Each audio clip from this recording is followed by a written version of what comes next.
Саламатсыздар ма? Тараз қаласы номер 34 орта мектебінің химия пәні мұғалімі Рахымберді Әйгерім Әбсәлім қызы. Бүгінгі сабақтың тақырыбы физикалық химиялық құбылыстар.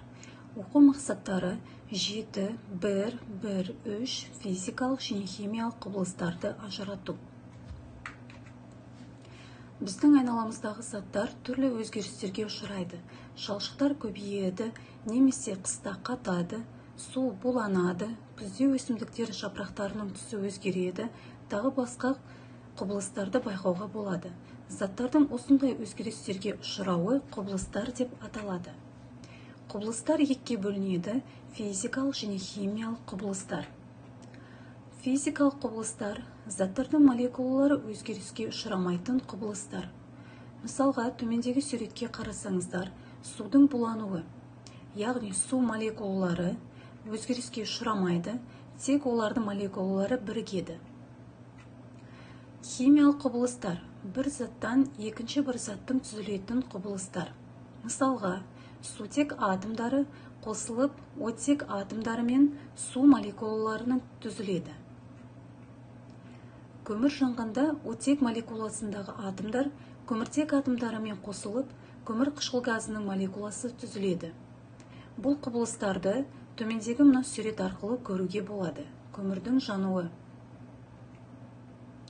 Химиялық құбылыстар нәтижесінде бір заттан басқа заттар алынады. Мысалға, металл кенінен металл құймалары алынады. Минералдардан тыңайтқыштар, бояулар, дәрілер, қопарылғыш заттар алынады. Химиялық реакцияның жүргенін сыртқы белгілері арқылы білуге болады. Олар жылудың бөлінуі, немесе сіңірілуі, түсінің өзгеруі, газ түзілу, иістің бөлінуі, тұнбаның пайда болуы. Газдың жануы, ас әзірлеу, от шашу, бұның барлығы бізде химиялық құбылыстардың белгілері болып саналады. Химиялық реакциялар. Химиялық реакцияның жүргенін сыртқы белгілері арқылы білуге болады. Химиялық реакциялардың белгілері: түстің өзгеруі, мысалға, қантты шыққанда қара түске өзгеруі, тұнбаның пайда болуы. Кейбір химиялық реакциялар нәтижесінде тұнба деп аталатын қатты заттар пайда болады. Жылудың бөлінуі немесе сіңірілуі, газдың бөлінуі.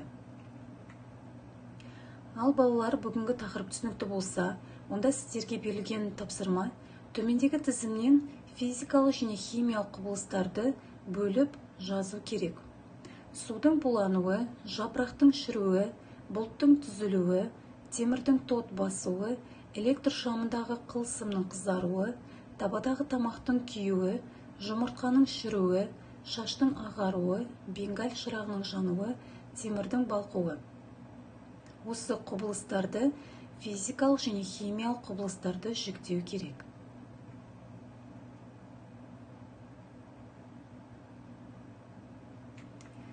Өте жақсы, жарайсыздар. Онда физикалық құбылыстар судың булануы, бұлттың түзілуі, электр шамындағы қылсымның қызаруы, темірдің балқуы. Химиялық құбылыс жапырақтың шіруі, темірдің тот басуы, тамақтың күйуі, жұмыртқаның шіруі, шаштың ағаруы, бенгаль шырағының жануы. Екінші тапсырма: мына сызба нұсқаны дәптерлеріңізге сызып толтырыңыздар. Құбылыстар түрлері, анықтамалары және 3 мысалдан келтірсеңіздер.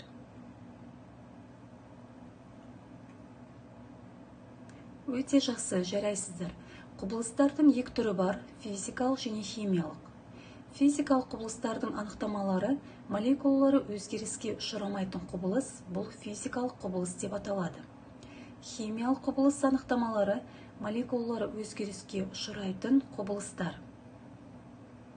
Мысалдар: физикалық құбылыста судың қатуы, бұлттың түзілуі, қорғасынның балқуы.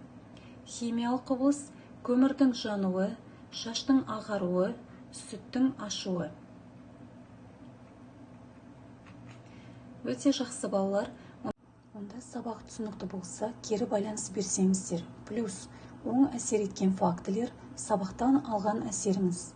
Минус қолымнан келмей жатыр немесе түсініксіз болып тұр. Сабақта қызықты болған жайттар.